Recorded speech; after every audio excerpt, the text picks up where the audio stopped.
The Book of Enoch says demons are not fallen angels and describes what they really are. There is a distinction buried inside the Book of Enoch that the church never wanted you to find. It is not subtle, it is not hidden in metaphor or coded in symbolism. It is stated in plain language, chapter and verse, in a text that survived 2,200 years of suppression and 17 centuries of exclusion from the biblical canon. The distinction is this: demons are not fallen angels. They never were. And the Book of Enoch, the oldest surviving Jewish apocalyptic text, predating the New Testament by centuries, explains in precise and clinical detail exactly what demons actually are, where they came from, why they exist, and why the church went to extraordinary lengths to make sure that answer never reached the general population. This is not a minor theological footnote. This changes the entire architecture of how evil operates in the world, according to the oldest tradition that ever addressed the question directly. It changes who is imprisoned, who is free, and what exactly is walking around on the surface of this earth that does not belong here. Before we go further, if suppressed scripture and forbidden ancient history is what you came for, subscribe right now. Every week on this channel, we go into the texts the mainstream never touches, the manuscripts locked in stone chapels, the tablets left in basement storage, the fragments cataloged and then quietly buried. This is not the version of history you were given in church or in school.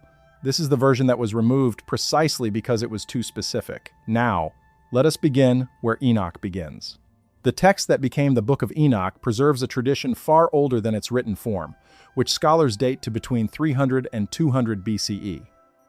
The oldest surviving fragment, a piece of Aramaic parchment, no larger than a business card, sits in Vault 7b at the Israel Museum in Jerusalem under catalog number 4, Q 203. It was found among the Dead Sea Scrolls in 1947 at Qumran. 11 separate copies of Enoch were found there. 11. More copies than Deuteronomy, more than Exodus, more than most books that survived into the Old Testament. This was not a fringe document. This was a central text. And it was removed. The Council of Laodicea voted it out of Scripture in 364 CE. Canon 60 specifically prohibits texts that name the angels held in punishment and describe the places of their binding. Not vague texts about spiritual adversaries. Specific texts. Texts that use names and give locations. The church did not remove Enoch because it was wrong. The church removed it because it was too precise. Because you can test a text that names the imprisoned and gives coordinates. And a text that can be tested can be disproven. The church chose a framework that could not be tested instead. Jerome, compiling the Latin Vulgate around 400 CE, wrote in his preface that Enoch makes fantastic claims about the imprisonment of angels in places accessible by measurement. He does not dispute that angels fell. He disputes that their prison has coordinates. Augustine argues that Enoch's descriptions should be read as moral allegory, not geographical fact. But Enoch does not write in allegory. Enoch writes in first-person past tense. He is not interpreting a vision, he is recording what he saw. And what he saw draws a clean, unmistakable line between two categories of being that every religious tradition after him collapsed into one. The Watchers are not demons. Let that land. In every mainstream theological tradition that drew from the Hebrew Scriptures, the terms are used interchangeably. Fallen angels, demons, evil spirits, the language blurs, the categories merge, and the result is a cosmology where the enemy is singular, vague, and abstract. Satan and his angels. That is what you are given. The Book of Enoch gives you a taxonomy. Chapter 6 introduces the Watchers, 200 divine beings who descended to Mount Hermon before the flood, led by Shemiaza, whose name in Aramaic means the name that has seen. They were assigned to watch over humanity. They were not expelled from heaven. They left their post voluntarily. Chapter 6-3 records that Shemiaza convinced the others to swear an oath, binding them all to the plan. They came down of their own will. They took human women as wives, and they produced children. Those children are the Nephilim. Chapter 7 describes what the Nephilim became. Giants, consuming the resources of human civilization, turning on the animals, turning on humanity itself. They devoured everything. They became instruments of catastrophic violence on a scale that made the flood a necessary response. God does not send the flood because humanity is sinful in some abstract sense. God sends the flood because the Nephilim have made the surface of the earth uninhabitable. Now here is where the Book of Enoch does something no other ancient text does with such deliberate precision. It separates what happens to the Watchers from what happens to the Nephilim. And out of that separation comes the answer everyone has been asking for 2,000 years without knowing where to look. What are demons? Chapter 10 addresses the Watchers directly. The Archangel Raphael is commanded to bind Azazel, chief of the fallen Watchers, hand and foot, and cast him into the darkness of Dudael in the Judean wilderness, covering him with jagged rocks until the day of judgment. Michael is commanded to bind Shemyaza and his associates for 70 generations beneath the earth. These are the Watchers. They are imprisoned. They are chained. They are not operating on the surface of the world. They are locked away in measurable locations at measurable depths, bound under specific archangels as wardens, awaiting specific legal proceedings. This is not hell in the abstract Christian sense. This is a detention facility with named guards, named prisoners, and scheduled sentencing. Enoch is not writing prophecy here. He is writing documentation. The Watchers are imprisoned. But chapter 15 is where the text turns to something else entirely. The full Ge'ez manuscript, preserved by the Ethiopian Orthodox Church at Axum in a cedar box inside the Church of Our Lady Mary of Zion, a collection that has not left that building in over 400 years, contains the complete version of what chapter? 15 actually says, "The Nephilim are dead. The flood killed them." But the text does not say their story ends there. Chapter 15, verses 8 through 10, contains the declaration that reshapes everything. God speaks directly to Enoch about the children of the Watchers. The text says, "The spirits of the giants, the Nephilim, shall afflict, oppress, destroy, attack, do battle, and work destruction on the earth. They shall rise up against men and women, because they proceeded from them. Since the day of their slaughter and destruction, their spirits have gone forth from their bodies as evil spirits. They make their dwelling in the earth, and evil spirits shall they be called." Read that again, slowly. "The spirits of the Nephilim, the giants who died in or before the flood, their spirits have gone forth from their bodies, not upward, not to some heavenly realm of judgment. They remain in the earth, on the surface, and they are called demons." This is the answer. Demons, according to the oldest text in the Jewish apocalyptic tradition, are not fallen angels. They are not divine beings who rebelled in heaven. They are the disembodied spirits of the Nephilim, a hybrid race that was not fully human and not fully divine, a category of being for whom no natural afterlife destination existed because they had no natural origin. They were the product of a violation of the boundary between the divine and the human. When they died, their spirits had nowhere to go, so they stayed on the surface of the world, looking for bodies that were not theirs, looking for humans to inhabit, looking for a form to fill because they were half of one thing and half of another, and the death that ends a human life and the dissolution that ends a divine life had no jurisdiction over what they were. The text makes this explicit in verse 12. "The spirits of the giants afflict men. Neither do they eat, nor do they thirst, nor do they find impediments. They operate without the constraints of physical life. They are the afflictors. They are the tempters. They are what the New Testament refers to when it records exorcisms, and this is the detail no one connects. Every demon the Gospel writers describe being cast out of a human body is not a fallen angel. It is a Nephilim spirit, a dead giant, a hybrid that has been wandering the earth since before the flood, since the time Enoch himself walked and recorded what he saw. When Jesus asks the demon its name, and the demon responds, "My name is Legion, for we are many," the Book of Enoch provides the only framework in which that answer is coherent. They are many because the Nephilim were many. They spread across the pre-flood world. When they died, they did not cease. They continued. Without a body, in the earth, the Watchers, the Fathers, are imprisoned beneath the earth in chains, awaiting trial.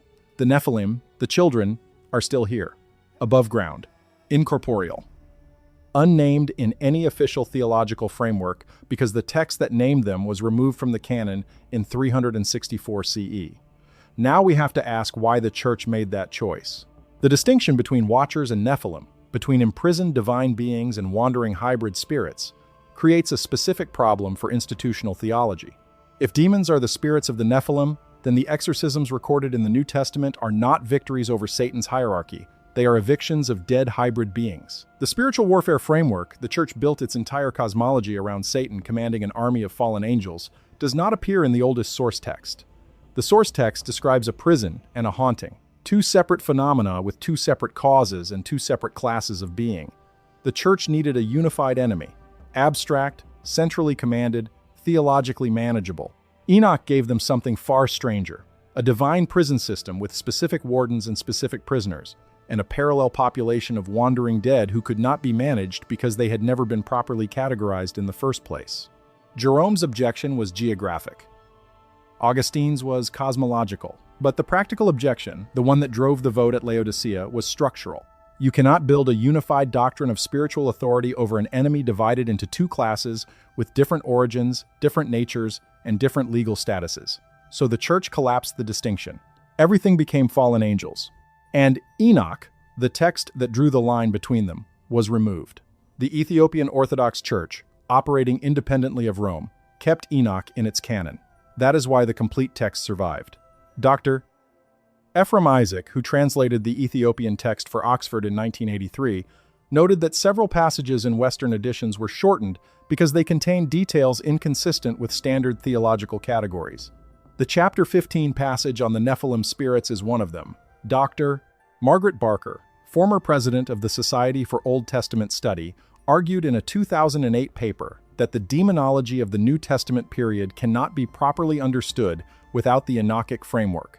The demons, the gospel writers describe indwelling spirits, bodiless afflictors seeking human hosts, correspond precisely to the Nephilim spirits of Enoch chapter 15. They do not correspond to fallen divine beings, who in the Enochic framework are chained and imprisoned, not free-roaming and host-seeking. Now look at what this means when placed beside the Egyptian record.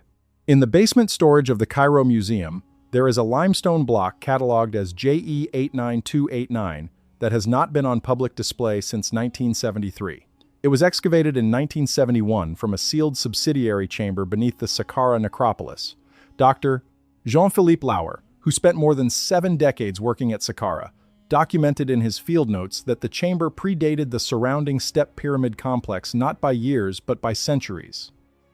The stratigraphic analysis placed its construction before the accepted beginning of dynastic Egypt.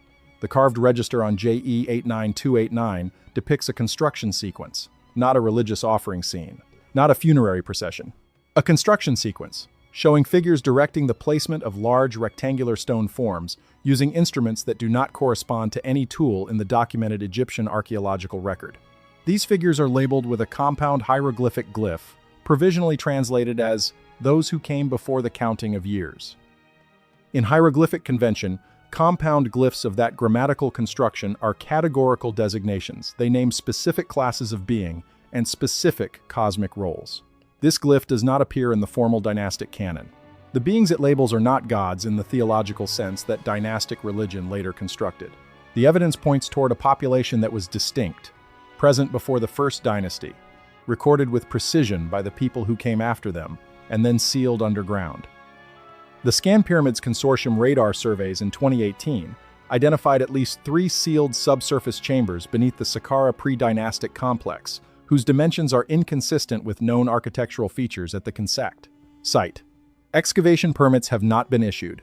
JE 89289 remains in basement storage, with no published iconographic study dedicated to it. Now cross into Mesopotamia, and the pattern deepens. In October 1924, during excavations at in southern Iraq, Leonard Woolley came across a clay tablet buried 12 feet below the surface, written in a script older than the civilization around it, not by decades, by centuries. He called it the Anzu fragment. It does not appear in any published catalog from the excavations. No accession number has ever been assigned to it. The only confirmed record that it ever existed is a photograph taken in 1924 bearing the caption, "Not for reproduction." The first person to translate any portion of it was a linguist at the Oriental Institute named Harold Spicer, who received a rubbing through a private channel he never identified. His notes survive in the archive under a folder labeled Miscellaneous Correspondence. In the margin of the final page, he wrote, "If this date is correct, it has already been set." He published nothing and retired in 1949. A linguist named Voss eventually gained access to the text. What she found overturned every assumption about what a Sumerian tablet of this age should contain. The Anzu fragment is not written in the conditional form of Sumerian omen texts, where predictions appear as if-then constructions. Every other Sumerian omen text the Oriental Institute had cataloged followed that form. If the moon is surrounded by a halo, the king will die. The Anzu fragment uses no conditional constructions at all. It is written entirely in past tense. The author is not forecasting. The author is remembering. The grammar is the grammar of testimony.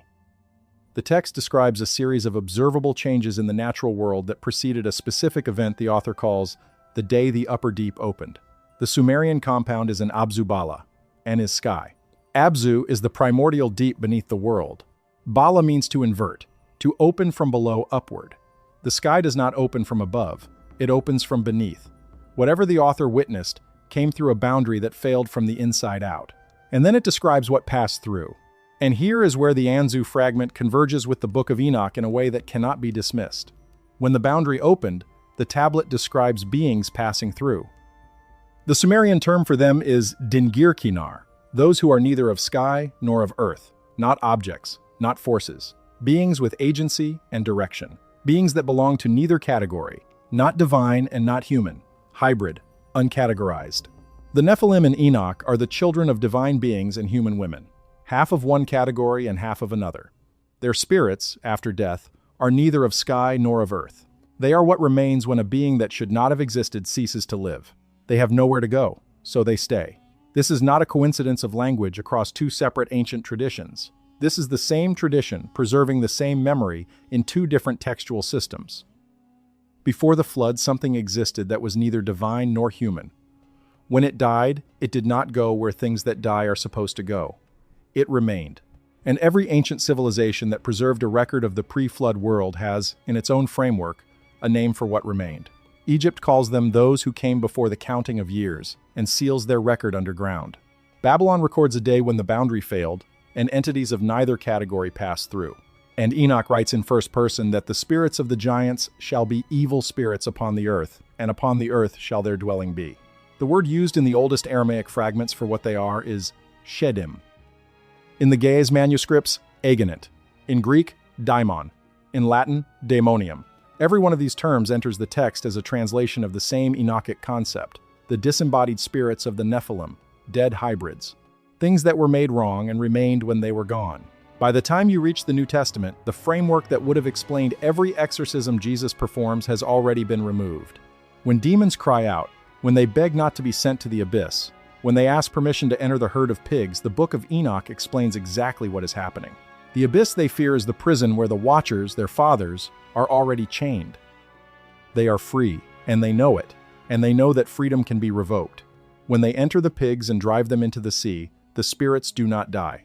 They cannot die. That is the entire problem. They are the permanent consequence of a permanent violation. The Watchers sinned. The Watchers were chained. The Nephilim died. But the spirits of the Nephilim have no mechanism of final resolution, not until the final judgment that Enoch's entire text is oriented toward. Chapter 16 makes the timeline explicit. Evil spirits, they shall be on the earth until the day of the great judgment. Both populations, the Watchers underground and the Nephilim spirits above, are held until the same final reckoning. Two categories, two conditions. One, origin event. Let us be precise about what the oldest source material actually says about Satan. Enoch describes the adversary, the term from which Satan is derived, as a distinct being from the Watchers and entirely distinct from the Nephilim spirits. In Enoch, the adversary functions as the accuser in the divine legal system, a prosecutor, not a general commanding a demon army. The demons roaming the earth are not answering to a celestial general. They are wandering, afflicting, looking for hosts, operating on appetite and need, not on strategy. The church needed strategy. It needed hierarchy. It needed an enemy whose structure mirrored the structure of an opposing army. The framework of spiritual warfare requires two armies. Enoch does not give you two armies. Enoch gives you a prison, a haunting, and a courtroom. So the church simplified it, and the simplification required removing the text. Now stand back and look at the full picture these four traditions are drawing together. Something happened before the recorded history of human civilization. Something that involved beings who did not belong in the natural order intersecting with it. The intersection produced offspring that were neither one thing nor the other, more powerful than humans, more destructive than animals, more territorial than anything the natural world was equipped to manage. The flood was the response. The offspring died. But something of them persisted.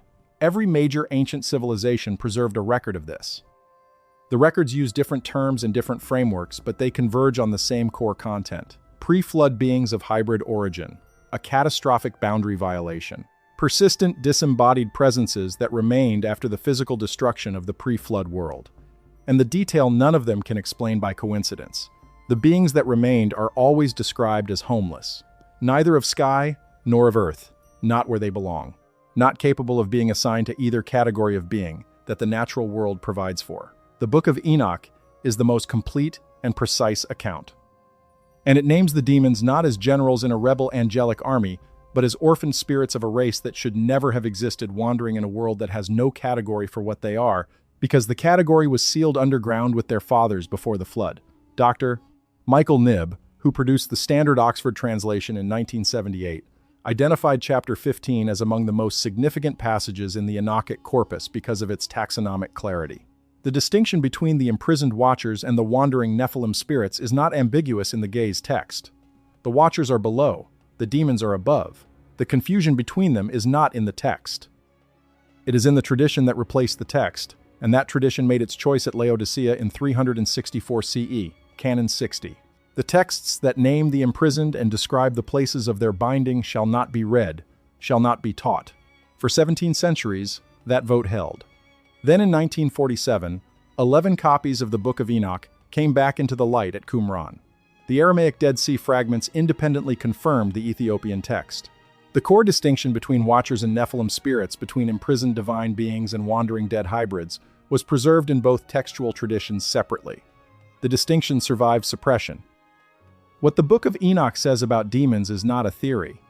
It is the oldest recorded explanation of what demons are, preserved in manuscripts that predate every theological tradition that drew a different conclusion. The Watchers are chained at depth, awaiting judgment. The Nephilim spirits are on the surface, wandering in a world that has no framework for what they are, because the framework was removed. That removal was not an accident. It was a vote. It had a date. It had a rationale. The rationale was specificity. Names can be checked. Measurements can be tested. A text that names the imprisoned and describes the places of their binding gives you something verifiable. The tradition that replaced it gives you something you cannot test. An abstract spiritual realm, a vague hierarchical army, a cosmology built for institutional authority rather than for accurate description of what is actually here. Enoch named them. He described their origin. He documented their nature. He wrote it down with the same systematic precision you would use to file a case report. And then the institution that inherited his tradition voted to hide what he said because what he said was too precise, too verifiable, and too structurally incompatible with the cosmology they needed to build their authority on. The manuscripts are still in Axum. The fragments are still in Jerusalem. The distinction is still in the text. Evil spirits upon the earth shall they be called, and upon the earth shall their dwelling be until the day of the great judgment. That is chapter 15, verse 10. Book of Enoch, Gay's manuscript, Ethiopian Orthodox canon, still there, still saying exactly what it has said for 2,200 years. The only question is whether you were told.